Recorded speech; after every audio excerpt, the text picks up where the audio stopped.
Good afternoon. My name is Dennis Britton. I'm an associate professor of English here at the University of New Hampshire, as well as the vice president of the Black New Hampshire. We'll change the title of the state. The Black New Hampshire Trail here. Thank you all for coming to this 12th Black New England Conference. In her 1934 essay, The Characterizations of Negro Expression, the African-American anthropologist, folklorist, playwright, poet, fiction writer, Zora Neale Hurston, she was truly a Harlem Renaissance woman, wrote the following. The will to adorn is the second most notable characteristic in Negro expression. Perhaps this idea of adornment does not attempt to meet conventional standards, but it satisfies the soul of its creators. Here, Hurston is discussing Black vernacular speech, but her insights might be applied more broadly. They draw attention to the fact that adornment or style, whether expressed through art, music, literature, performance, speech, or bodily adornments, operates as markers of identity and group affiliation. In exploring the traditions, artistry, and social histories that have shaped different forms of African American style, this year's Black New England Conference will investigate the historical and present impact of artistic expression on the development of African American identities and cultural production. Together, we will unpack ways in which the embodiment of aesthetic expression serves as a point of reflection for social issues today. In addition, we will explore how creative, cultural Black movements have influenced the mainstream and provided platforms for developing social beliefs and values. Welcome again to this Black New England Conference. We hope that your minds and spirits will be fed by this exciting gathering of artists, musicians, designers, scholars, and community activists. And for those of you who are on Twitter, we do encourage live tweeting, and our conference hashtag is BNEC2018. Thank you again. Hope you enjoyed this conference, and now I will turn it over to Professor Sean Moore.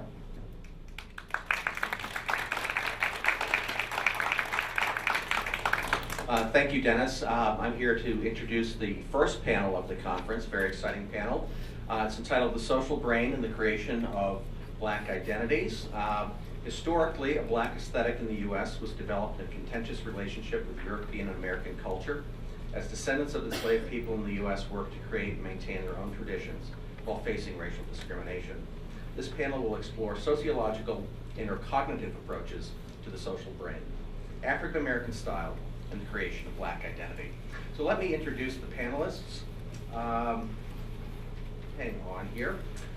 Dr. Casey Golemsky will speak first. He's a cultural and medical anthropologist and Africanist with strong interest in the humanities.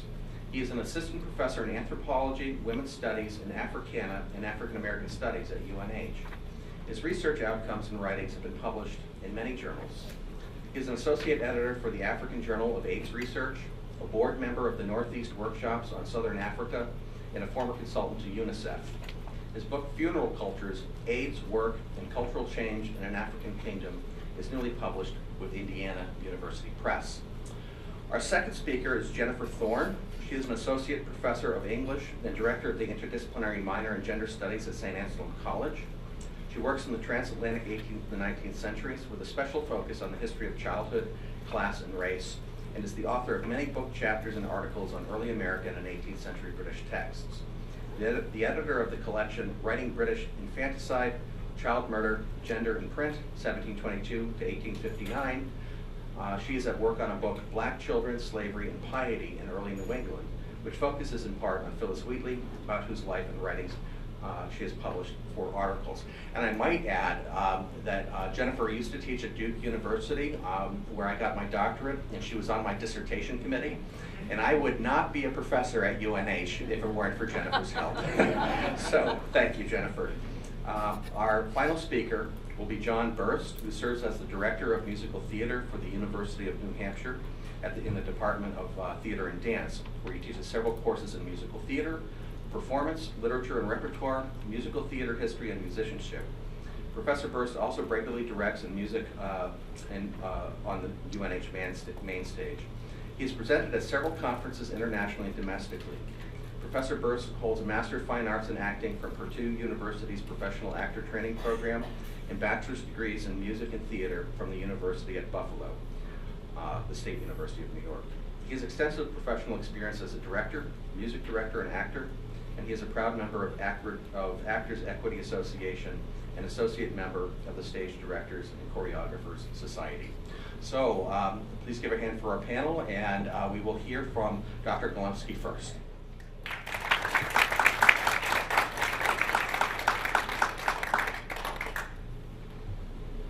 All right, hi everybody, ready?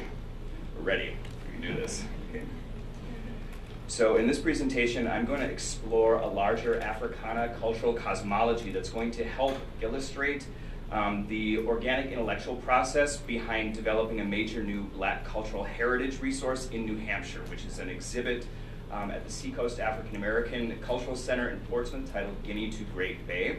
The center was founded in 2000 by educator Bernice Jackson and other stakeholders to be a site for public cultural education and showcase a variety of contributions of Black individuals in New England, a mission that guides the center in its programming today.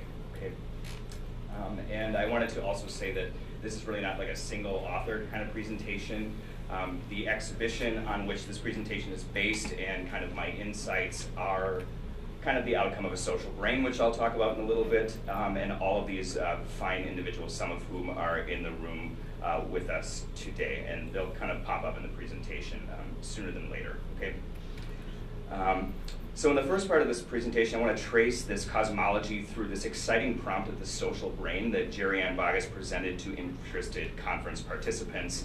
That's going to lead us into kind of like a history of anthropology and African peoples, and then an exploration of some of these material culture artifacts that the center has on display that I have here with me today, okay?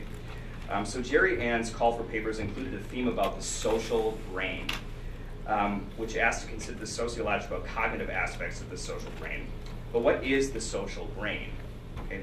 The social brain is an evolutionary anthropology concept that shores up not only the fact that we have long been primed to collaborate and cooperate rather than compete with each other as human species, and that this priming comes from our long histories as species with origins in Africa.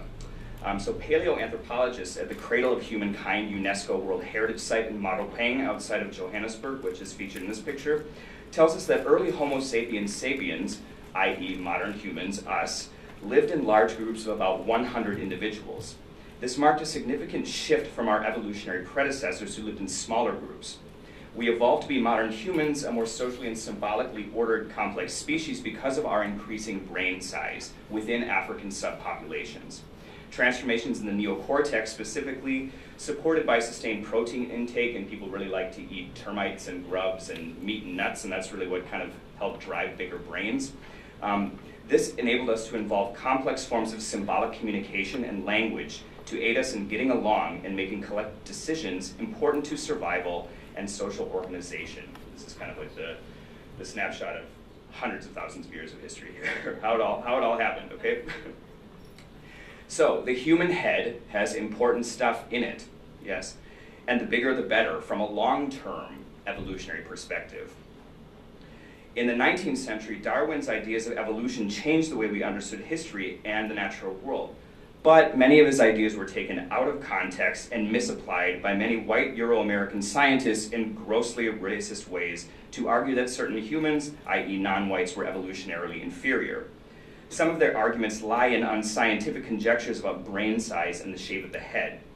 Early 20th century anthropologists like Franz Boas, Ruth Benedict, and their student, Dr. Zora Neale Hurston, who's also featured there, became major public intellectuals in America by demonstrating that the shape of one's head or brain generally across so-called racial groups was no way of categorizing people and had nothing to do with varying intelligence. In their account, racism destroyed national multicultural cohesion, and despite phenotypic differences, we're all one family. This is a a lot of the public cultural education the anthropologists did about race in the early 20th century. So this was, for example, a pamphlet that was distributed to every single auto worker in America in the 1940s to talk about how we are one family despite racial phenotypic difference. Okay? What African and African diaspora peoples have long known and taught anthropologists and others, though, is that manifestations of the social brain in aesthetics and community are culturally specific types of knowledge. When we think about brains, we think of logocentric, psychologistic kinds of knowledge production, often wrongly, ethnocentrically presumed to be best because of its Western Enlightenment rationalist origins. But African and African diaspora contexts, knowledge production is profoundly experimental and material. It often involves oral versus textual modes of communication, and this is an eminently creative process that people engage in, drawing from their socio-ecological environments. In a variety of African religions, human and non-human persons variably possess spirits, souls, or other entities that move, coalesce, and interact with spiritual entities and gods. One example is the Nigerian Yoruba cosmological concept of Ashe, an animating power that suffuses among animals, environment, spirits, and beings. In people, it is embodied in one's head as their personal destiny, Ori. This in total makes up a particular cosmology where human and non-human persons affect their material worlds and vice versa. Here's one example from my fieldwork in KwaZulu-Natal in South Africa, a perennial sacrificial ritual that occurs to assure rain, reproduction, and generalized fertility by invoking the feminine deity Nomkubowane, the rainbow goddess. In many African contexts, customarily, representing this cosmology and creative process is the task of craft and ritual specialists. These specialists learn, oversee, and work on significant forms of ritual and material culture, like masks, that are central to the social life of communities. Their knowledge is sometimes secretly held or guarded as sacred, and only transmitted or taught across generations. But despite the secrecy, specialists rely strongly on their communities and specific segments of society to actualize the power inherent in their crafts and ritual. And so in this picture, you see the older women diviners who contact the ancestors here dancing among the girls, young girls age grade, and they're offering sacrificial foods like pumpkins and beans and rice to a lead diviner who's burning it for the rain goddess to bring rain and fertility. Okay, this is from 2009. Okay. And so ritual implements like these, they get animated through collective practice. So it takes a society, it takes a community to make these things like masks and rituals work, okay? And it involves complementary mutual engagement across segments of the community, between men and women and across generations, okay? So let's look at some material cultural examples from the continent and the SAC Center to showcase this vitality. Here's another example from Zulu culture. Women's customary hairstyle and headdress is called sikolo, or sikolo. It marks a woman's married or soon-to-be married senior status among women in her community and other wives in polygynous households. These large headdresses integrate bodily and environmental forms of value, namely the woman's own hair as it's braided to intricately dyed grass rope woven hats. Grasses are key material in a variety of ritual objects like mats for sleeping, exchanging at weddings, and burying with the dead. The immensity of the headdress and its decorative accoutrement implore a dignified gait and engendered other material goods, like these elaborately carved wooden headrests that elevated the coiffed head while sleeping and offering an important dream portal for ancestral communication and visions. The stylish form has been used in a variety of Afrofuturistic media, or recently Angela Bassett's character in Black Panther, but my favorite will be Goldberg as Guinan from Star Trek. Yes, we all love it and remember it, yes. Okay. Now on to examples from the SAC exhibit. In February 2018, I stepped into a role with the board members and others at SAC to collaboratively design a new permanent exhibition for the center based on a major gift from the late Dr. Ben and Betty Werner. Ben Werner was an archaeologist, educator, and avid traveler who visited over 7 countries, and through his daughters, Drs. Becca and Marta Werner, donated over 260 material cultural artifacts to the center in downtown Portsmouth. To showcase these pieces and tie them to the mission of the center, we curated a diaspora-focused exhibit called Guinea to Great Bay that premiered in a private event with a ritual specialist on June 2013 and to the public in a grand opening of June 30th. So this was the main graphic. Here's some awesome pictures of the event. These were from the private opening that we had, where we had a Ghanaian ritual specialist do a ceremonial libation for these masks, which are spiritually animated and alive. We had a lot of stakeholders and community members. We repainted the entire place, created an entirely new kind of guiding text. And this is a 3-level center, and so we drew on a lot of our existing materials as well as those from the donation. So this is the main wall. You can see a variety of effigies, statuaries, and masks that range geographically from Central Africa to West Africa. Here's President of SAC, Mrs. Sandy Clark, or she got married, so her last name is different now. And Jiva Patterson, our ritual specialist, who's also a fine realtor in the Kittery area, I believe. And Dr. Marta Warner, who is the daughter of the man who collected all of these things, and yours truly. Okay. So 2 examples from the collection here today further exemplify this cosmology, and I'll talk a little bit about them. Okay, so first is this black figure right here, which is a Ghanaian Baga Nimba Mask figure.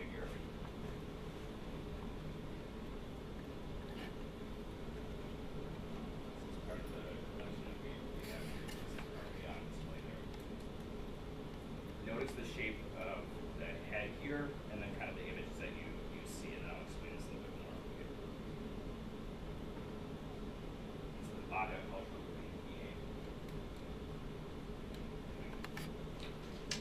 let's see. So when Dr. Warner acquired this in 1997 on a trip to West Africa, he wrote that it most likely represents a goddess of maturity or protector of mothers, early 20th century. I decided to do a little bit more research, and this is kind of my elaboration on what he found. So the larger kind of forward-thrusting parabolic head recalls other Ghanaian Baga or Nalu scriptural forms that are called Nimba, Dimba, or Yamban headdresses. A similar large headpiece positioned with shoulder braces and carved breasts, so it's kind of just like it just sits on your shoulder like football padding, from which you drape raffia, textiles, other kind of organic materials. There's an intense blackening process that's used to give it this dark color that involves beating the wood with banana leaves, smoking it over a fire, and varnishing it with palm oil. And this is done ritually at year's end at the rainy season.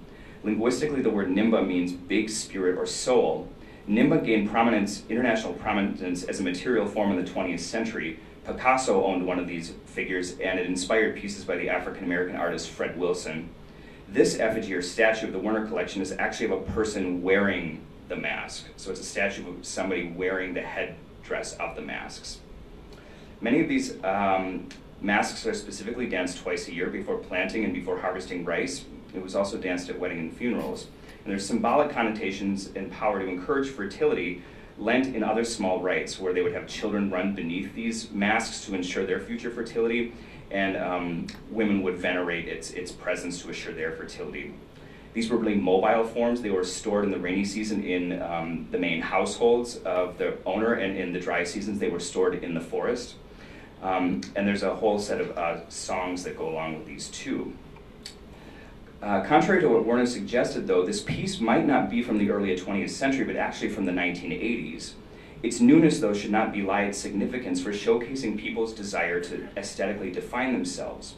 The 1980s and 1990s saw Baga and other Guinean ethnic groups engaging in important cultural revivals.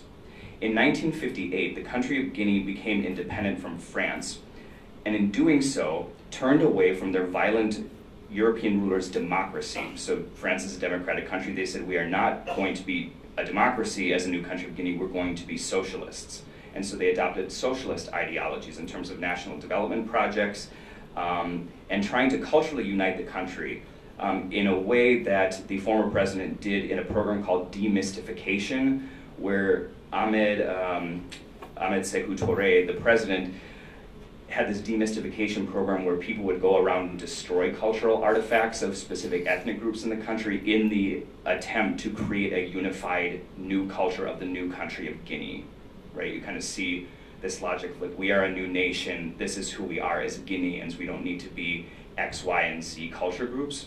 And this was also abetted by a period of intense Islamic evangelization. Asekou Sayon and his followers engaged in a kind of a mass conversion campaign that also attempted to destroy a lot of the artifacts of particular cultural groups, again, in an attempt to be a new Islamic Ghanaian country, okay? So a lot of things were destroyed, and this might actually be from the 80s because it's not actually a mask, it's a statue of a mask, right? And we're not quite sure. I would need to do more research to see like what actually survived that period of demystification, okay? After Touré's death in 1984, non-Africans' visits to Guinea increased, and groups revived pre-colonial and colonial-era cultural forms like masking. Nimba was revived in many communities and was danced primarily for carnival celebrations rather than agricultural rites. Contemporary Baga do not identify Nimba as a goddess or deity as older ethnographic accounts describe. Older Baga and Nalu people, the older generation, note that Nimba is now partied around as a youthful phenomenon and is different than previously experienced, but yet it serves as a symbol of unification between the generations. So again, like the social brain kind of aspect, okay? This is a map of where Guinea is in respect to West Africa, and this is a picture from our photographic collection, okay? And the second artifact, if I have time, I think I do, yeah, is the Ivorian Coast Senufo Guna mask. This is actually a proper, see the back here, so it would be affixed to kind of a head or a hood tied with some tapestry or something in the back to keep it affixed to the head. And this on the top is a giant hornbill bird. This is a giant bird on the top of the mask. And these facial marks here indicate ritual scarification. So members of certain families would cut their face in kind of like a tattoo-like practice to indicate stylistically that I am from this lineage and I look awesome.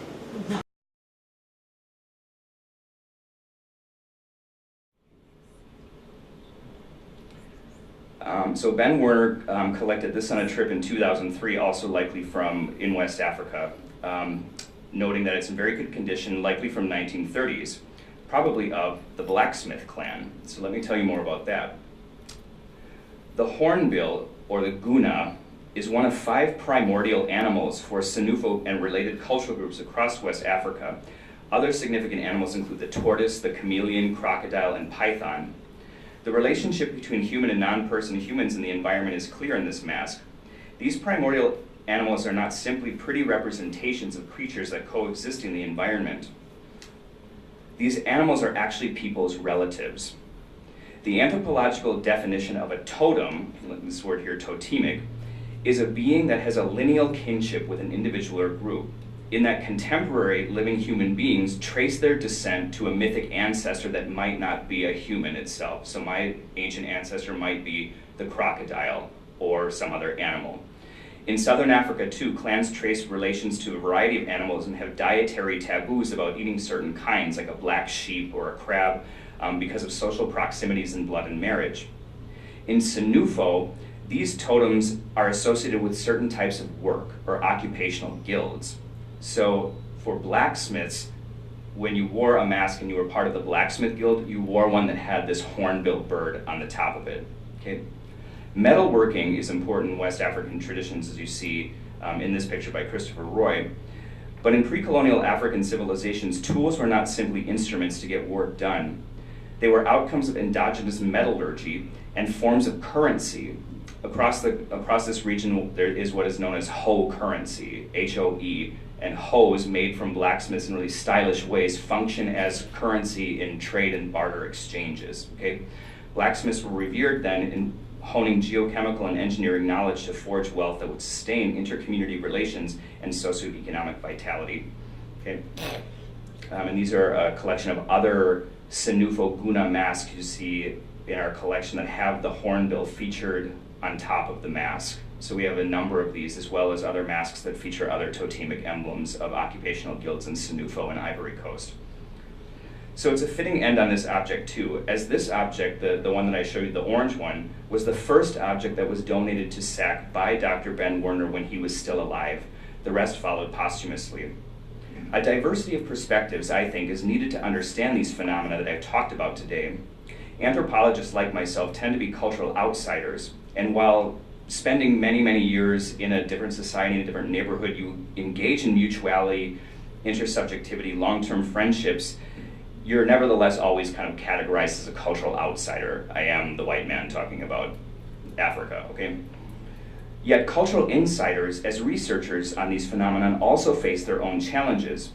University of Iowa researcher and Senufo man Borema Diamitani, a grandson of an influential member of a secret society that worked closely with blacksmiths, Diamitani recently wrote in 2011 that despite this fact of kinship, he said, "My research on the society was difficult and often uneasy. These difficulties can be explained in part because of my age and my impatience to know everything right away." And so in concluding, I think collaboration across social worlds and brains is critical in an encyclopedic documentation of cultural life that become educational material for our revisionist histories, restorative projects of identity making, and social justice and liberation. Thank you.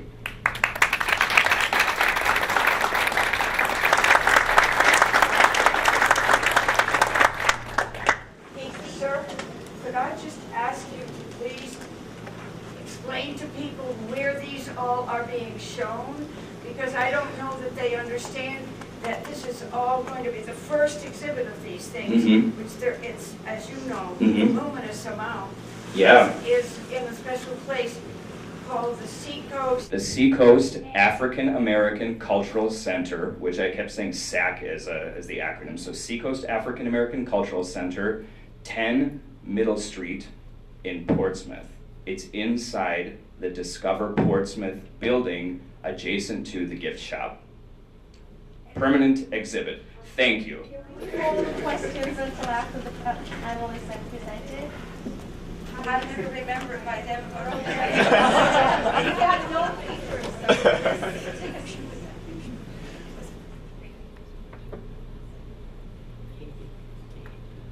so my paper it relates to the social brain and style in a less tangible way, but I think that we'll see some continuities, and I hope that it will lead to a good discussion afterwards.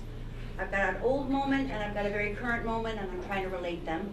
And I would say that in terms of a broad link, it would be the effort of early African Americans in the early 19th century to style themselves in the face of a non-perceiving audience, what was available to them and how that went is what I'm talking about.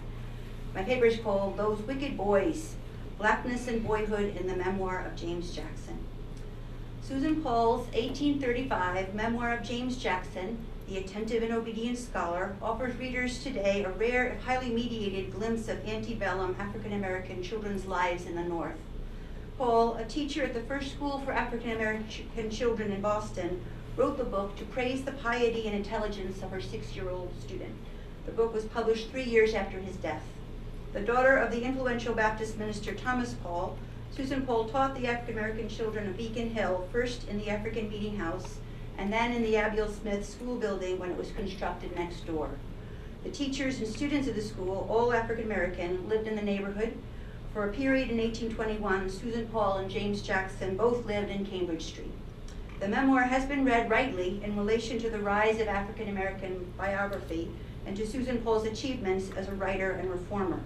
But it also offers a lens into intra-communal interaction that connects it to current scholarship and activism on Black boyhood.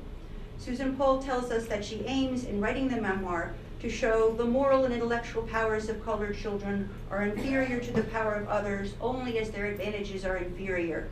But the generic models she adapts in pursuit of this goal of demonstrating James's rightful claim to the status of child, and thus human, are themselves ambivalent about ideal boyhood in ways that dramatize the complexity of the obstacles to the recognition of the full humanity and value of Black boys and may indirectly enable new kinds of racism. In their call for the expansion and deepening of Black boyhood studies, Michael J. Dumas and Joseph Derrick Nelson note the ways that the murders of Trayvon Martin and Tamir Rice, among others, indicate their illegibility to their killers as children or minors. Martin and Rice were adultified, perceived as older and as thus exempt from the youthfulness that can, in law enforcement, sometimes afford a certain conceptual wiggle room in defining crime and criminal. Dumas and Nelson direct our attention to the ways that racist violence is encouraged and normalized by the imbrication of race, class, and age in stereotypes. The presumed middle-classness and admirable high-spiritedness of a valuably boyish white boy versus the presumed poverty and threat of violence posed by adultified Black boys. How do we ensure that black boys are allowed to be children in a society that will see them as innocent or deserving of protection, when the reality is that their society finds them guilty before even considering them innocent? Dumas and Nelson write. Philip Atifa Goff notes similarly that children in most societies are considered to be in a distinct group with their own characteristics, such as innocence and the need for protection. And Goff's research finds instead that black boys can be seen as responsible for their actions at an age when white boys still benefit from the assumption that children are essentially innocent. This perspective on what might be called the contemporary American denial of childhood to black boys provides a useful lens with which to consider the specificity of the early 19th century moment in which the memoir of James Jackson was written and first read. As Stephen Mintz and other historians of American childhood have noted, it was only in the early 19th century that a declining birth rate, middle-class prosperity, social uncertainty, and the romantic challenge to original sin brought about the invention of middle-class childhood, making children a category of beings whose difference from adults was their most important characteristic. Scholars of childhood tend to see in this differentiation of childhood and adulthood the de-adultification, you might say, of children, now categorically framed by malleability and innocence, as progressive for children and for society. Valuing innocence in a specific way was possible only once the threat of hellfire, as the dire fate awaiting adult and child sinners alike, had loosened its tenacious grip on American and especially New England culture. 80 years earlier, for example, the minister and writer Jonathan Edwards denied the significance of childhood innocence in vivid terms. As innocent as children seem to be to us, yet if they are out of Christ, they are not so in God's sight, but are young vipers and are infinitely more hateful than vipers, he wrote. Edwards' seeming denigration of childhood, however, indirectly allowed children a certain form of authority. If piety was what mattered in adults and children alike, then pious children could be the superiors of impious adults, he wrote explicitly. In this sense, then, all Calvinist children were adultified, a status that seems to many scholars of childhood horrifying and cruel, but that also enabled a kind of short-lived loophole of empowerment. And I've written about this in other chapters in my book in relation to other children in the 18th century. Because children's primary focus in life should be on securing their salvation, in Edwards' view, they even owed a pious duty of disobedience to impious adults. Thus, antebellum adultification worked briefly to make children the spiritual equal of adults, the fifth commandment notwithstanding. And because New England Calvinists loved producing edifying print, juvenile death literature, in which pious children corrected impious siblings and adult relatives and then died lingering and exemplary deaths, was the dominant form of homegrown print for New England children from the late 17th century into the mid-19th century, such as in the New England Primer. Indeed, if literate black children ever encountered print that was written and distributed explicitly for children, those texts were likely to be of this kind. There's no question that Susan Paul knew them quite well. It makes sense then that the pious Susan Paul, member of perhaps the free black family working most broadly for social uplift in Boston, would have turned to juvenile death literature to celebrate her pious pupil and wrest from his life story a proof of African American humanity. The forms that this adaptation takes, however, ironically confirm and perhaps initiate the damaging kind of adultification of black boys to which Dumas, Nelson, and Goff direct our attention. James's virtue, his eligibility for humanity, and his legibility as a child depend upon the denigration of wicked boys as foils, boys whose crimes, so-called, are very like those projected onto Trayvon Martin and Tamir Rice. The qualities that make James Jackson eligible for narrative, his virtue, also make him seem to today's readers both less childlike and less boylike. Susan Paul makes herself a character in the narrative in that she addresses as you a group of child auditors whose specificity makes them seem to be her actual students. Even at age 4, she tells them, James's memory was better than yours, better than most 6 to 8-year-old children's. You forget more easily than James because he listened and you don't, the narrator observes. There are some children who will not sit still or listen to a word that is read. Our Heavenly Father loves those children who listen attentively to his holy word when their parents read it, she writes. She praises the most perfect silence with which he listens to the Bible being read. She asserts that he was never stubborn after the age of 3, and that he was happy when asked to give away his little playthings and toys. James loved to pray, she writes, doing just as the Sabbath school teachers did. You see how all good children love to hear prayer? Do you love to hear people pray to the great God, she says? James's virtue is also burnished against older boy classmates who, though not deemed wicked as another group of foils will be, are clearly his inferiors intellectually and morally, in her view. He was always at the head of his class, she writes, although there were some boys in it twice his age. The very young James rejoiced in helping one such older boy who was below him with his spelling and reading. A second group of children, again implicitly black by virtue of their close association with Beacon Hill and this specific school, are also described in terms that complicate the ways that the memoir of James Jackson lays claim to the eligibility of black children to full humanity. James is shown steadily fearing and rejected wicked boys, whose primary crime seems to be their dislike of school, although on 2 occasions they are shown having bullied him.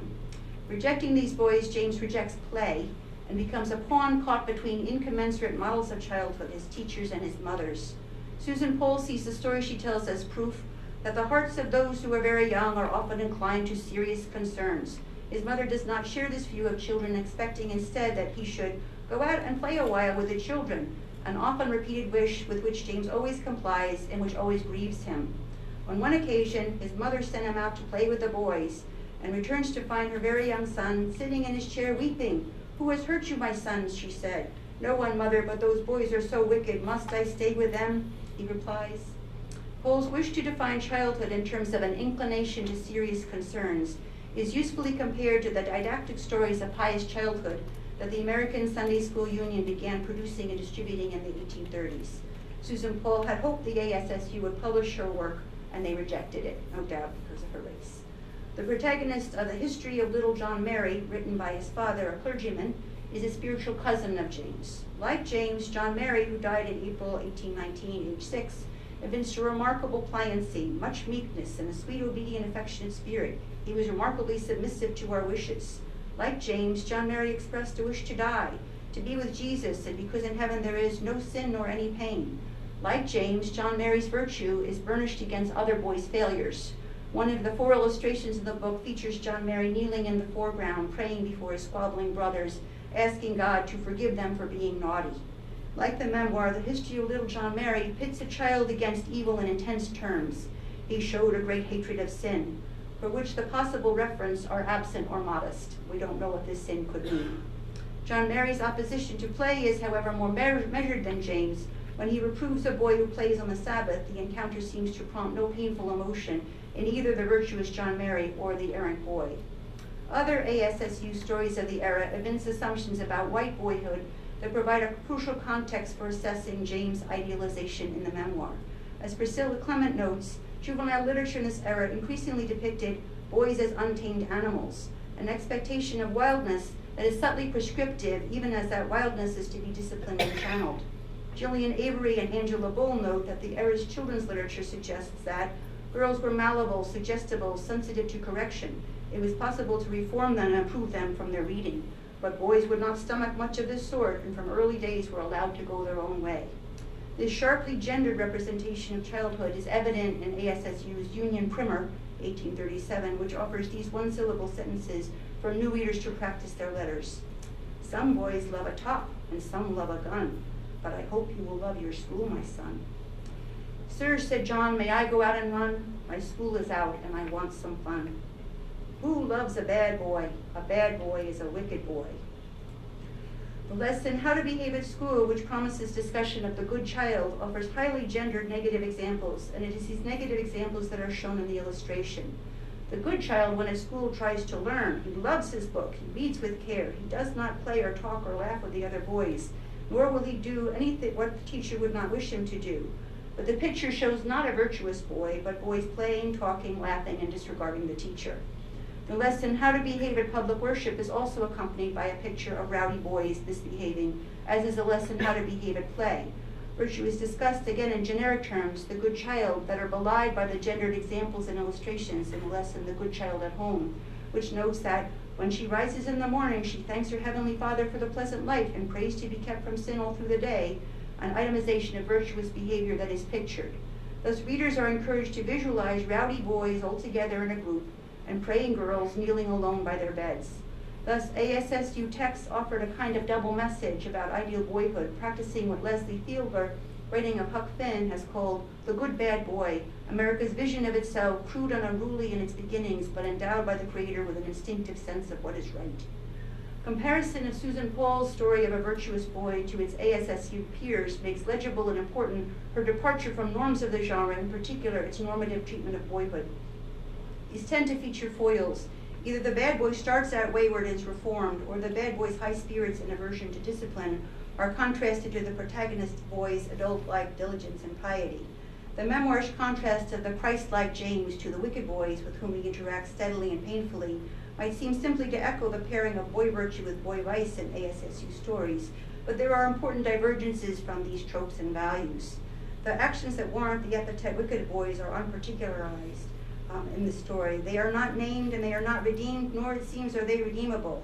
These sharply differentiated ways of being black and male, virtue destined for death in James, and vice afforded life in the wicked boys, reward consideration in relation to recent analyses of black masculinity in American culture. Rashawn Ashanti Young describes a conflict between education and contemporary black masculinity that is perhaps not unlike that of James and the wicked boys. He writes that adopting standard English effeminized him as a child. The black boys he knew, the black boy he was, had to choose school or being black. We had to choose between being insufficiently masculine or insufficiently black. Certainly the memoir's focus on boys, not really on children, is but one of the ways that it makes the racialization of literacy inextricable from its gendering. Succeeding in school is a gendered performance in the memoir. Where rascality is expected of white boys and sometimes associated with a valued individualism, it is never permitted of black boys in these texts. That is, wickedness and virtue can coexist in white boys, either simultaneously or sequentially, and sometimes wickedness even marks virtue. This fluidity is neither translatable to representations of black boys, or these texts suggest relevant to the daily experiences of black boys and men, free and enslaved in early 19th century Boston. Paul's representation of James Jackson as legibly a child is intended as a bid for the recognition of African American humanity broadly. That is, it's not only James's accomplishments, but also the account's presentation of him as both black and a child that is meant to challenge New England racism. But at the same time, this representation seems to require the disavowal of all black children but James, who was thought by his teacher to be too good to associate with his less accomplished classmates, and who fears and is mocked by the wicked boys throughout the account. This ambivalent model of black uplift would be probed and critiqued by many 20th and 21st century writers, perhaps most pointedly Toni Morrison and Alice Walker. The memoir of James Jackson, that is, makes clear both the uphill battle that was rendering black children as children in the early 19th century, and the enormous real-world stakes of such legibility. The racist force not only of calling gray men boys, but also of being unable to regard all black boys, indeed all black children, as children. Thank you.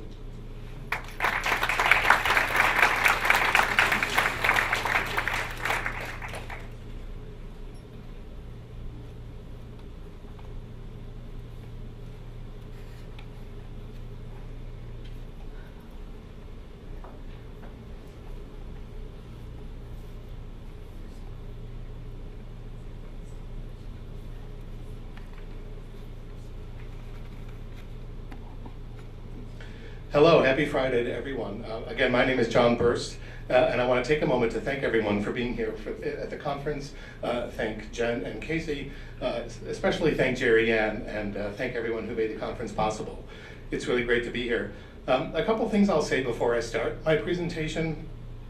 In terms of the format, I'll start with a thesis, and then I'll take us kind of on a historical journey, and then I'll return to the thesis. In terms of the information that I've put forth, I have learned the hard way that if you overwrite, you might get cut off at a conference. So I don't mean to appear pedantic. I have relied on some assumed shared knowledge in places, but if anyone has any questions, please feel free to ask afterwards, whether at the panel or individually. Thanks. So my presentation is called The Evolution of Black Musical Theater and Audience Response, Homogeneous or Heterogeneous. The turn of the 20th century brought about the birth of a nascent American musical theater. In the downtown theaters of an ever-growing New York City, the tremendous success of short vaudeville skits and songs that catered to a largely immigrant population, such as the Irish-American themed sketches of Harrigan and Hart, and the German-Dutch-American sketches of Weber and Fields, were developed by the author stars into full-length shows, which served as our early first generation of American musicals.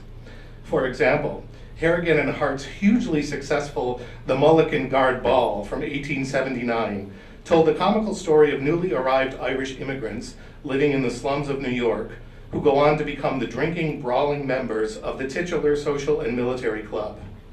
And Weber and Fields shows, such as Whirligig from 1899 and Hummingbirds and Onions, 1902, relied upon their act of playing heavily whiskered German immigrants speaking broken English with broad accents. The pair of Weber and Fields is also credited with creating the "Who was that lady I saw you with last night? That was no lady, that was my wife" joke. Similarly, African-American vaudeville performers of the time expanded their songs, skits, and sketches, which had already been largely derived from minstrel show material, into full-length productions as well, such as Robert Bob Cole and Billy Johnson's A Trip to Coontown from 1898, and perhaps most notably Shuffle Along from 1921, which featured a celebrated score by U.B. Blake and Noble Sissy, and featured Paul Robeson and Josephine Baker in early productions of the musical. Inspired by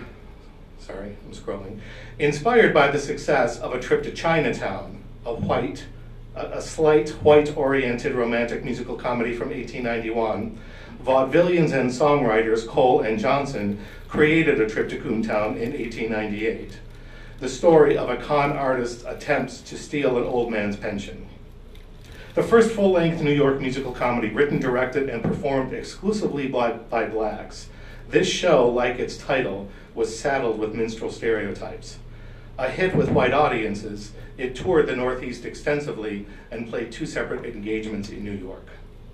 Shuffle Along from 1921 was developed from a vaudeville sketch by stars Flournoy Miller and Aubrey Lills, of Miller and Lills fame, and its equally thin plot involved the rivalry between 2 ignorant shopkeepers and business partners, both running for mayor of the town.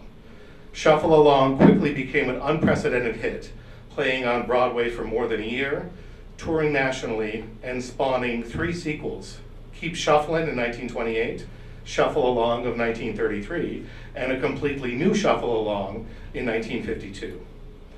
Mainstream white commercial musical theater would continue to mature and develop over decades, first through the early shows of Irishman George M. Cohan, and later by Jewish authors and composers such as Irving Berlin, Jerome Kern, George and Ira Gershwin, Rodgers and Hart, Rodgers and Hammerstein, Stephen Sondheim, Stephen Schwartz, and Jonathan Larson. But black musical theater would gradually diminish and become marginalized, despite pioneering shows such as Showboat, 1927, Blackbirds of 1928, the Gershwins' Porgy and Bess in 1935, Oscar Hammerstein's Carmen Jones in 1945, and the groundbreaking musicals of Harold Arlen, such as St. Louis Woman in 1946. Both Jerome Kern and Oscar Hammerstein felt that the Broadway musical was suffering from too much sameness and tameness, paper-thin musical comedy or bloated opera. After reading Edna Ferber's novel of life on the Mississippi River, they felt it was that story that best suited to help make the kinds of changes they felt were needed. Showboat represents a watershed moment in American theater history, and it helped to redefine musical theater and what a musical could be. Through its stories and subplots of the biracial Julie and the African-American characters Joe and Calpurnia, Showboat charted new territory by addressing serious issues such as miscegenation and race relations. Furthermore, Showboat advanced race relations by featuring a racially integrated cast to dramatize the show's concerns over the difficult plight of African Americans in the United States. Blackbirds of 1928 was a hit musical revue that featured a cast of over 100 black performers, including celebrated tap dancer Bill Bojangles Robinson, and played Broadway for over a year. Like Showboat, Porgy and Bess, 1935, was based on a novel, Porgy, by DuBose Hayward, and it also advanced the form of musical theater, extending it to the realm of opera. Written and adapted by composer George and lyricist Ira Gershwin, along with Hayward himself, Porgy and Bess tells the tragic story of the African-American inhabitants of Catfish Row in Charleston, South Carolina, and Porgy's love for the damaged Bess. Although initially not a commercial success, the piece has since had 5 profitable Broadway revivals and a major film adaptation. Porgy and Bess also boasted an all-black cast and quickly became a cultural staple, introducing such perennial hit songs as Summertime, I Got Plenty of Nothin', and It Ain't Necessarily So.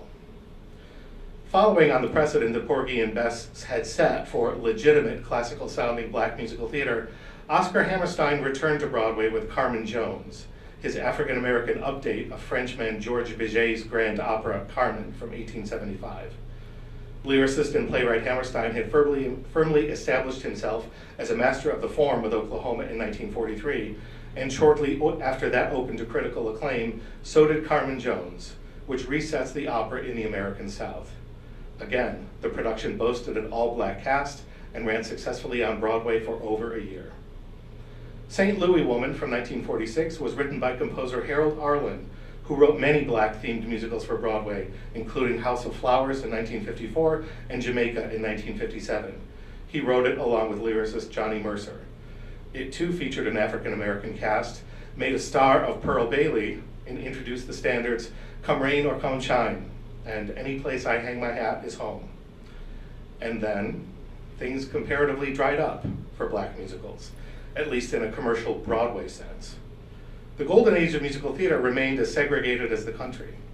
Despite social advancements such as Brown v. Board of Education 1954 and the Civil Rights Act of 1964, musical theater as a form would not begin to embrace black musical theater again until the Civil Rights Movement had taken a firm cultural foothold.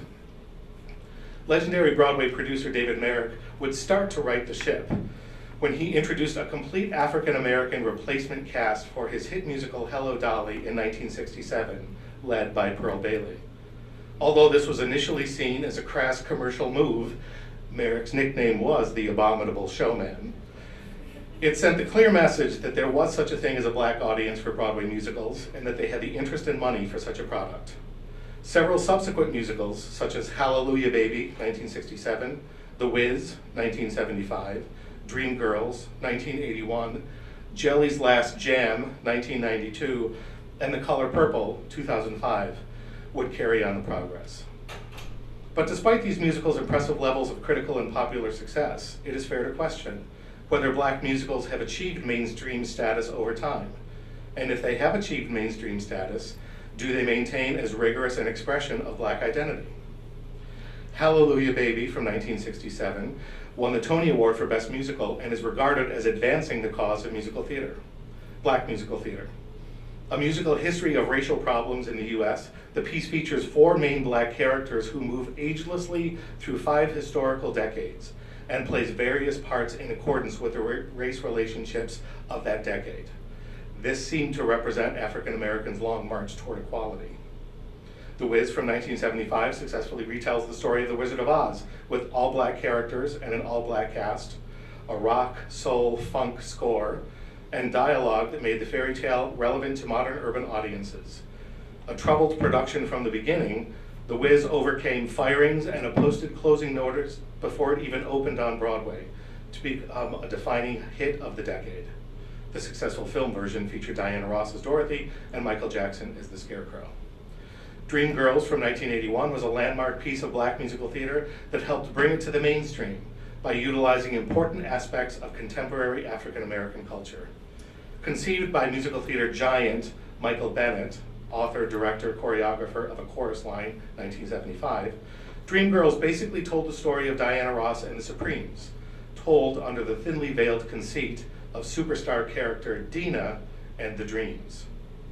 Henry Krieger's Motown-influenced score celebrated the pop sound of the era and made a star of newcomer Jennifer Holliday. The successful 2006 film adaptation featured Beyonce and Jennifer Hudson.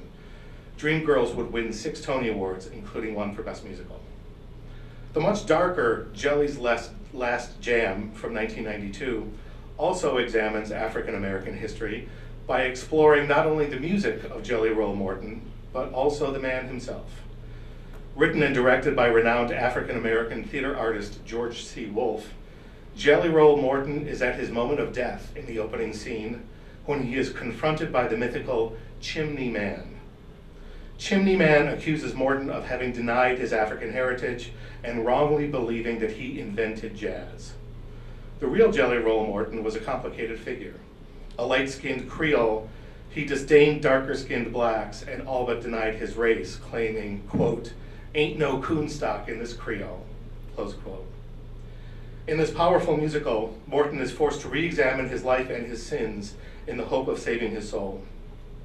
Speaking of the piece and the man, George C. Wolfe said, quote, "We are all mutts here. We reinvent ourselves, striving for some form of purity," close quote. Jelly's Last Jam was nominated for several Tony Awards and won them for performers Gregory Hines and Tanya Perkins.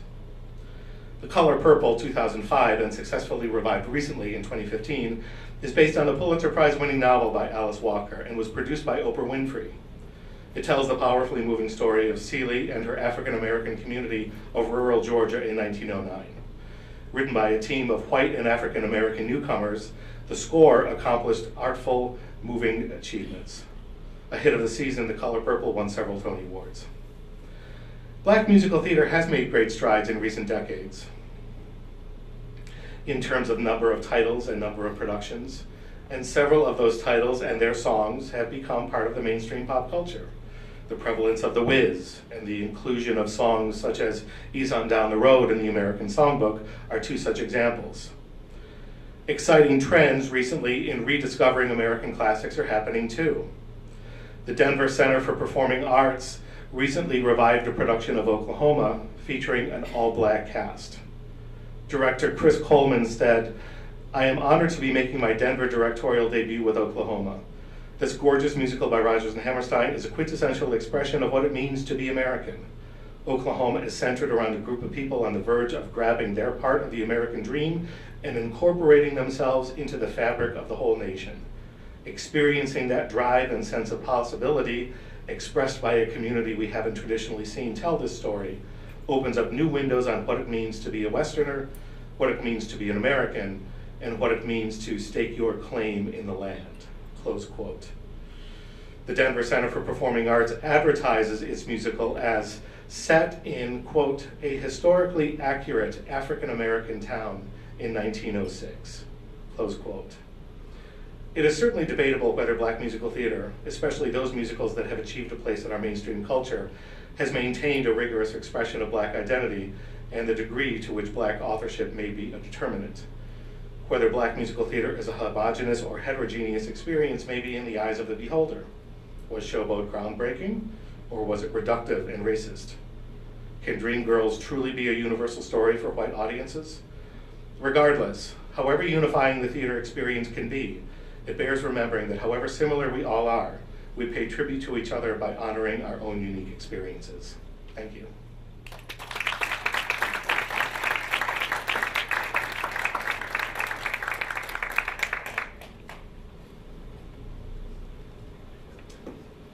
Okay, as the panelists are taking their seats, we have a lot of time for questions. So if you have questions for Casey or Jennifer or John, please speak up.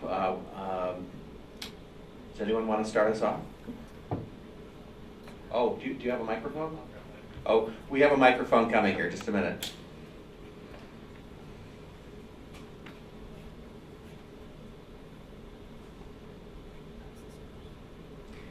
Well, maybe I should start us off. I'll have a question. I have a question for Jennifer, and this is a little bit of inside baseball. We're both specialists in the 18th century, although we also work in 20th century and 21st century work. Jennifer, how do you think your understanding of this modeling of black boyhood, how does that connect with sort of Enlightenment ideas about childhood from the 18th century? I would say the Enlightenment in the communities that I've studied mostly is much less evident than religious thinking is. And that religious thinking held on to original sin a lot longer than we tend to think in our accounts of Enlightenment, especially accounts that see Enlightenment as progressive, when in fact its legacy was much more mixed, I think. So I think a religious culture is the one that's influencing more the villages, the towns, the schools that I have studied in New England, town histories and accounts of that kind. That's what I see as, and I'm worshiping it. Of course, we know people wrote against the ability of blacks to vote before women. We know that the Enlightenment offered 4 stages of history that suggested that all societies, always, everywhere, throughout time, have advanced from hunting to agriculture to commerce and civilization. So that if you saw an agrarian civilization in Africa, then you'd be justified in thinking of them as anachronistic or as behind you as a commercial and civilized society. So that there were certainly chronologies and histories that came out of Enlightenment that involved moving from some primitive state to some civilized, developed, self-controlled state. And I think that those are more evident in elite texts than in the text that I have been mostly focusing on. Thank you. I have a question. I was thinking about Raisin in the Sun and August Wilson. So 1959, that was hugely important, Raisin in the Sun. I wonder how non-singing theater by and for African Americans does or doesn't correlate with the history that you're telling of musical theater.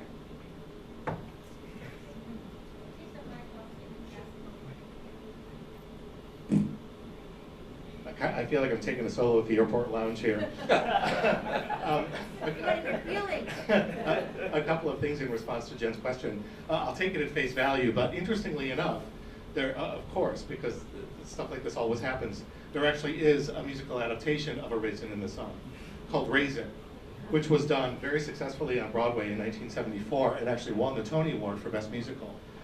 It has kind of disappeared. It's kind of hit the dustbin of theatrical history, but it was really quite the thing in its day. Yes, certainly the plays, Lorraine Hansberry is kind of credited with starting it. Of course, Langston Hughes was writing before that, and there were certainly African-American plays pre-Broadway before, they didn't appear on Broadway pre-Raisin in the Sun. August Wilson is kind of our leading voice. August Wilson, it is meant as a compliment, but it can be received as an insult. August Wilson tends to be regarded as the African-American Arthur Miller, which is reductive. Arthur Miller himself is kind of described as an American Ibsen, just kind of studying the playwright's legacy in terms of the social history and the issues that they chose to write about. Not to fall down a rabbit hole, but I think it's true that there is certainly as valid a voice of African-American plays as there is of African-American musicals. In talking about mainstream culture and pop culture, just being the country we are and the culture we are, I think that plays tend not to enter our consciousness as much. Plays are kind of something that you read in high school, but that a lot of people don't go to. I'm with you. I'm an actor myself, but statistics will tell you musicals run longer on Broadway. Schools, community groups produce musicals more than plays. People go to see them more. It's oftentimes just a commercial decision. Again, not to fall down a rabbit hole. But certainly there are rich voices, rich African-American voices writing plays that have nothing to do with musicals or musical theater that deserve attention, and that would be its own exciting presentation as well. But as a great point of start, August Wilson has written what is called the Century Cycle. He's a native from Pittsburgh, and he has written 10 plays, each of which address one decade of the 20th century as an African American. He's a Pulitzer Prize winner. Fences is perhaps his best known play. Of course, recently a movie with Denzel Washington and Viola Davis. But there's tremendous rich material in terms of black theater, no matter what its genre. So thank you, Jen. Questions? Yes. I have a question for Casey. I wonder if you could. Can everybody hear me?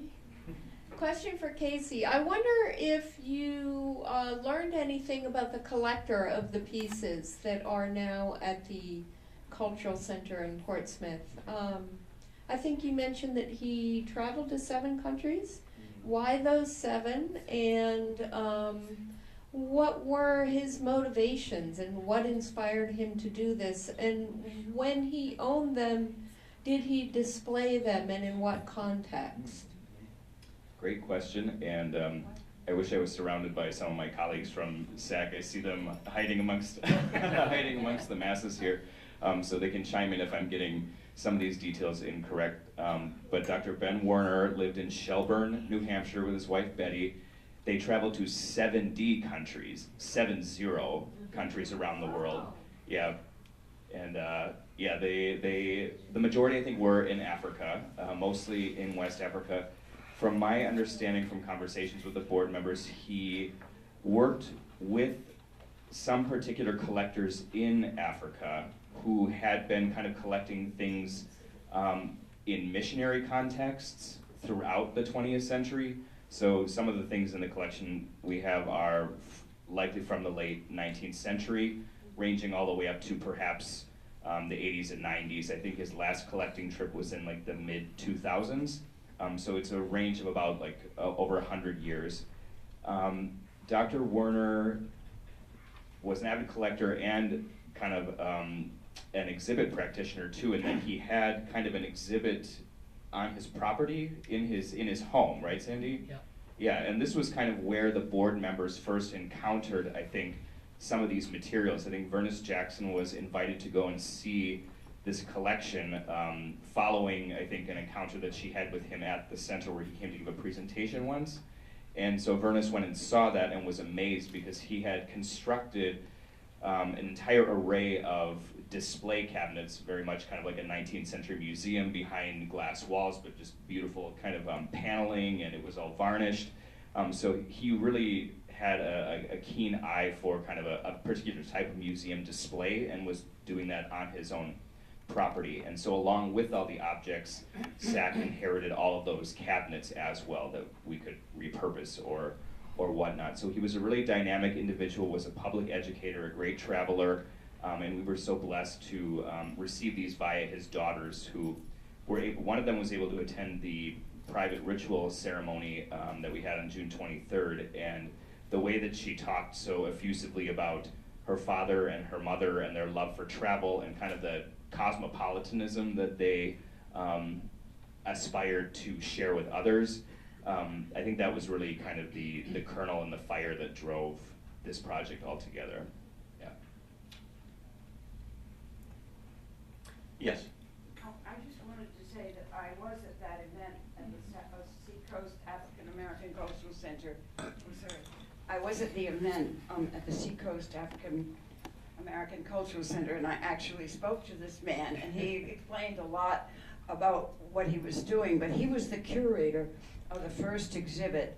A very well-known historian, a Boston University professor emeritus, is responsible for the success of Discover Portsmouth Center, where this African American Cultural Center is located within the building.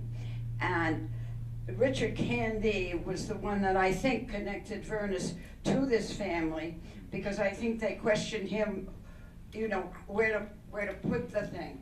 And so it's been a very interesting experience, and this gentleman was chosen as the curator, and he did a phenomenal job of the first exhibit. They're on view until December of this year.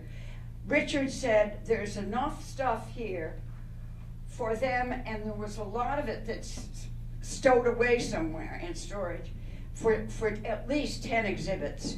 So I urge everyone to make an effort to get down to Portsmouth, New Hampshire.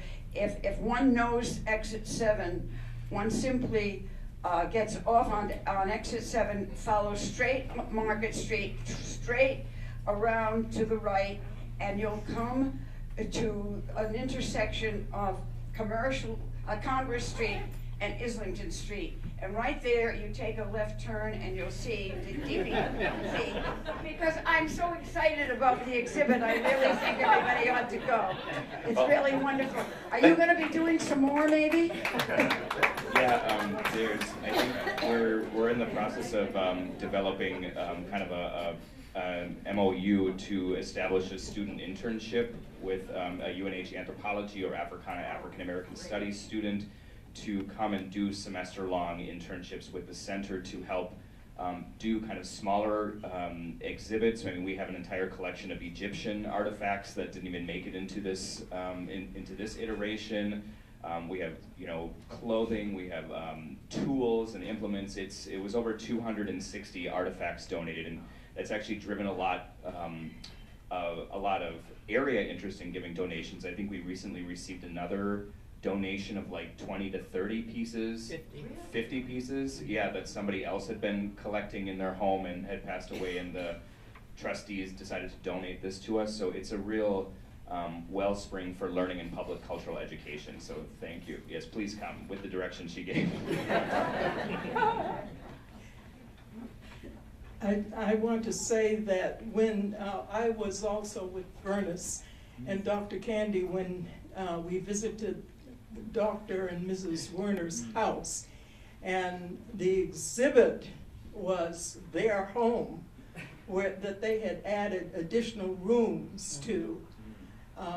And so all of what we see at the Cultural Center is just a little corner of their entire exhibit.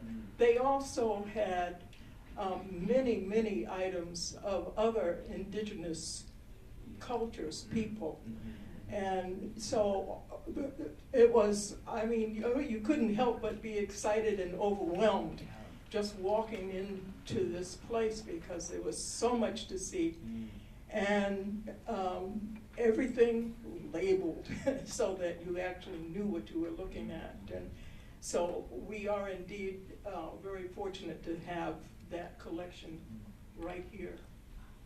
Exactly, and you brought up a really good point that I think I struggled with in a curatorial sense, is that the majority of the artifacts are African, but then there are a lot that come from Southeast Asia and Indonesia and these islands there. And looking at what the mission of the Seacoast African American Cultural Center was, it was to promote Black identity and Black culture. And then I kind of thought, like, okay, well, we have these African masks, then we have a lot of stuff from Southeast Asia. How might that be incorporated? And it comes back again to this word Guinea, the name of the country Guinea, right? But if you look around the world, you see that that word appears in Southeast Asia, Papua New Guinea, right? You see that word appear in the Caribbean, Guyana, and French Guyana, right? Guinea is an Afro-Portuguese word that comes around maybe like the 14th, 15th, 16th century, that was born out of these colonial trade encounters between North and West African people and Portuguese speakers. That was kind of, you know, a word to say like dark or darker, right? But this word Guinea, as it kind of stood in for Black, then kind of travels all over the world and is applied to like non-white people generally throughout global history, right? So even in the exhibit, there are 2 or 3 masks that are from Papua New Guinea in context, but it makes sense given kind of this received category of Blackness and how what is on display, you know, in the Great Bay, and that history maybe ties kind of globally into this history of race and colonialism. So thanks for bringing that up too. I have a question in terms of to this point. I know you talked about, you know, the stories about about Black boys kind of thing, and I'm looking at even to today. Right. There are very few novels that are out that gear towards Black boys or having an all-Black story kind of effect. And those that are there they're pretty minimal compared to what else is out there. And my suggestion is, what do you think of them today, given like even like Jason Reynolds, who's written one, and some other authors that I think are poignant and need to be expressed and read, not only by Black boys but by all boys. I think that there are phenomenal African American artists writing picture books about boys, Jerry Pinkney, other people. There are wonderful young adult books about Henry Box and other characters that are historical fiction for young adults and others. I think that they are more than there were, in part because there are groups, some of them founded by teachers and even by students, like We Need Diverse Books and Brown Girl Books. Is an app you could get on your phone that will help you when you're in the library and you need something to read. So there are a lot more uses of technology and for younger audiences and for different kinds of constituencies to get things out there and included in curriculums and taught in 3rd grade. I think there's a long way to go, but I'm encouraged by those mechanisms and by my sense that there's a real grassroots effort by PTAs and teachers and families to have more diversity in what's read and in primers and from kindergarten on. I think watching my own children of different ages go through public school, even in a couple, like 10 years of difference, I saw a little tiny bit of progress. There's a long way to go, but certainly better than it was when I was a child, I would say. I guess the comment is that, recently, last Christmas, I took two young black children to Barnes and Nobles, and I was appalled at what they didn't have available. And I'm really concerned because this is a community that's predominantly of white people. And although there are some of us in between, that I think that I don't know how we go about doing that, in terms of schools even. I mean, I think it's really hard, especially, and I think that from a personal point of view and working with children of color, that I think somehow now that they're being left out. And they don't have anything to hold on to for an identity for themselves, because if you're not exposed to what looks like you don't have a clue. And it does not improve your self-confidence of yourself as a human being. I was involved in an initiative for diversity in computer studies, the STEM gap, which is about our gender and race in my own school, and I've been doing a lot of, there was a conference in Portsmouth recently about that, and the whole focus was the need to see people who look like you to encourage you forward. I think that there's a wider awareness of that, in part because there's a crying need. The need is certainly much greater than the awareness. I agree with you, and I would say community bookstores are better on those kinds of things. Barnes and Noble sells a lot of toys more than books these days. To stay in existence as a book in the face of Amazon. I don't really shop at Barnes and Noble for books because the books that I tend to want are on Amazon, but that's a special kind of book buyer. And so again, the problem is going to be PTA book fairs. How can you get it into neighborhoods? Right. I mean, because even G. Willikers didn't have it. Right. I mean, so if you talk about community bookstores, I mean, I think somehow or another, they need to at least consider having the option of people, whether you're black or white or whatever cultural background you come from, of having a choice to choose.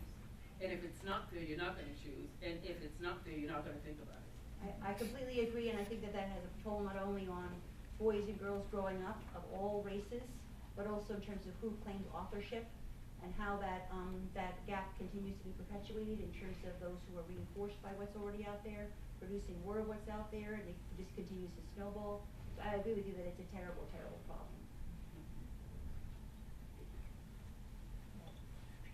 Well, I just want to mention that again, if you go on Amazon and you do have one book that you might know of, they give you a lot of recommendations on books that are very rare.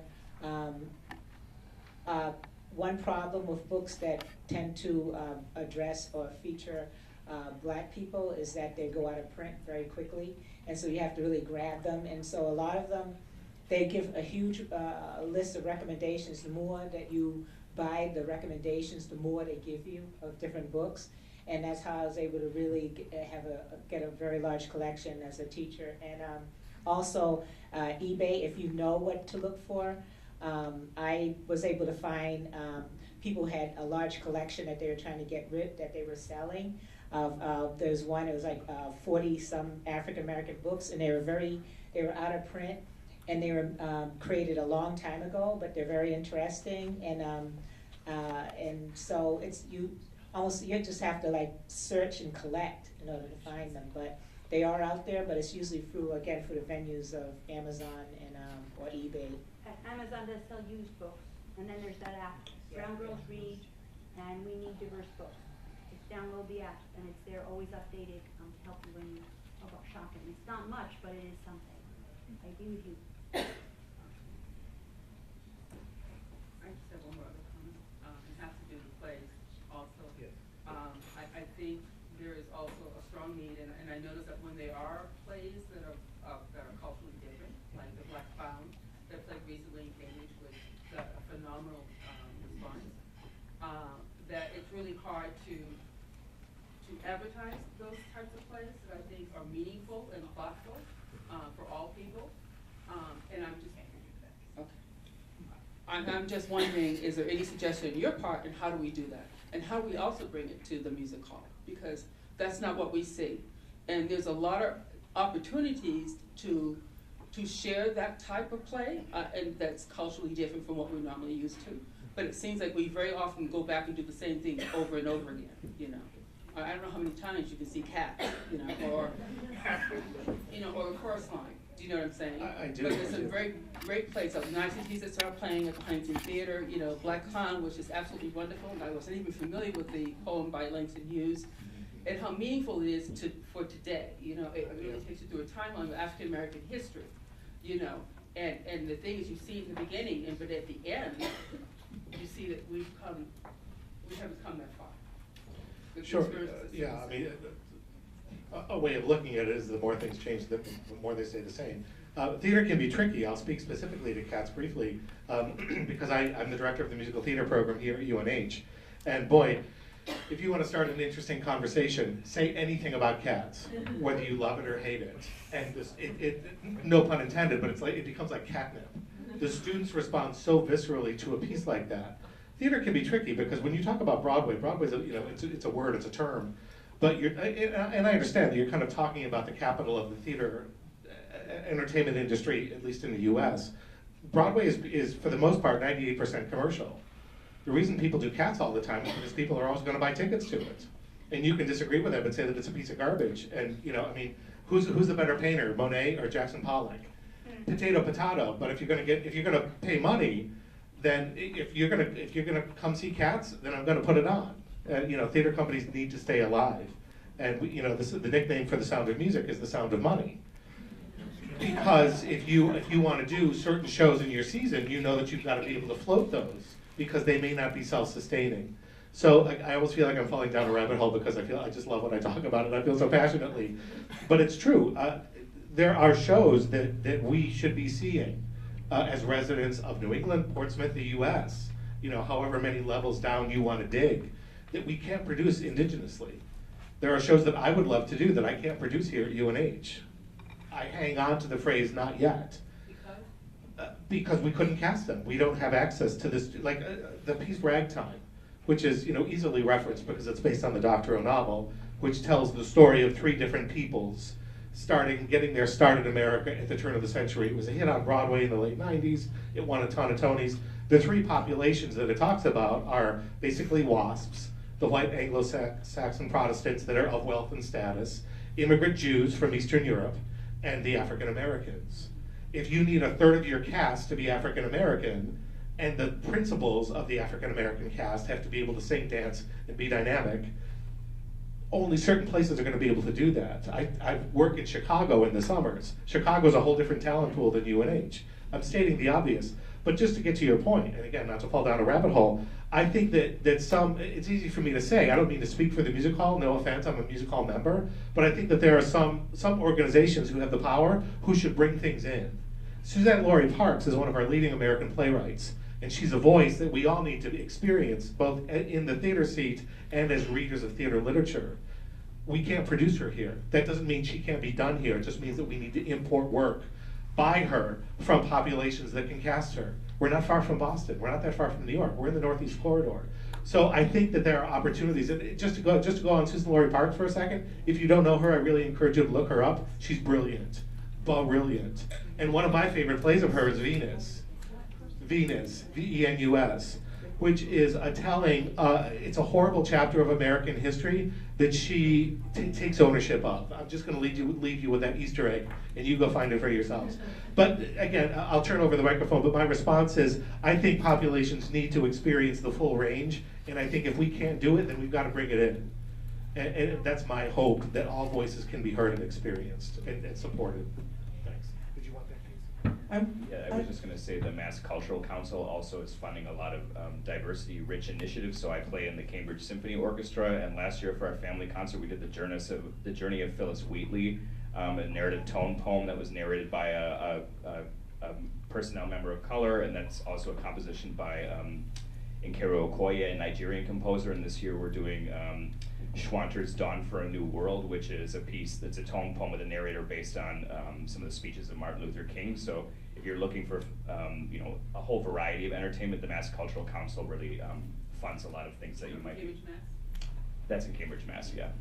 So I have one more question, because this summer I went to Stratton, Vermont, went to Kildene Plantation, and we went outside of Stratton, and every time I've been to Vermont maybe 3 times in the summertime, and every time we've been there, there's always been a black flag. Wow. So I don't think it's a matter of not being able to find people. I think it's a matter of wanting to find the people and bring it in. I mean, of all the places in Vermont, it's not where we expected to see this flag. Right. Do you know what I mean? Yeah. So I think that's really commitment and leadership. Yeah. I'd like to make some comments about the books. And I'm speaking specifically of Africana books. So I have several things. One, I want to remind people about what we do, the Black Heritage Trail of New Hampshire. We do tea talks, we do conferences, we do all kinds of things. One of the things that we did a couple years ago was to have a something like an Antiques Roadshow, except it was for books, rare books. So people could come and have their books evaluated, assessed, whatever the word is, I can't, appraised, thank you. And we can have him come back whenever we want to. He's a good friend of ours. Which also reminds me that there is a rare book collector in Connecticut. I know because when I was downsizing from my house to my little apartment, I had to find somebody who wanted these books and who would give me a fair price. And because Amazon has dominated the book market in eBay, I had to drive to Connecticut to find this guy, but he has a website and he is accessible and very fair with his prices. So every rare book is not beyond your budget. I mean, if you can afford to go to the movies a couple times a month, then you can probably afford to get some of these books. But I also want to talk about our own collection, the Black Heritage Trail collection, and the fact that we have just donated 6 boxes of books to Middlebury College because they were setting up for the first time, kind of late, but they're doing it, their African American Studies department, and they were looking for books. So we happened to have some books that they were duplicates and we needed to find a good home for them, so we were happy to do that. We still have many books. We have lots and lots of books in storage that we will be keeping for our own resource library when we move into our new home. And I believe at one time, the Cultural Center also had a very nice collection of books, so perhaps they can add a word about that. Actually, we do have quite a large collection of books, and we've been thinking of what we could do with them. So Valerie just gave us a very good idea of putting these books together and making a donation to a college or to some school that does not have a decent collection of African American books. So I think that's something that we'll take a look at. Okay, we are at 3:30. I think maybe one more question. Hi, I'm Kevin Wade Mitchell, and I'm an African American actor. Okay, so we are here. We also have Sandy Clark over here, who has her own theater company, Juvenile. So if you look around and do your research, you can find actors, black actors of African descent here to put productions on. Contact any of us. We're willing to help in any way we can, and you can have a lot more black theater here. You just have to know where to look and who to contact. So we do exist. It's not impossible to find black actors up here. And he's one of our tour guides.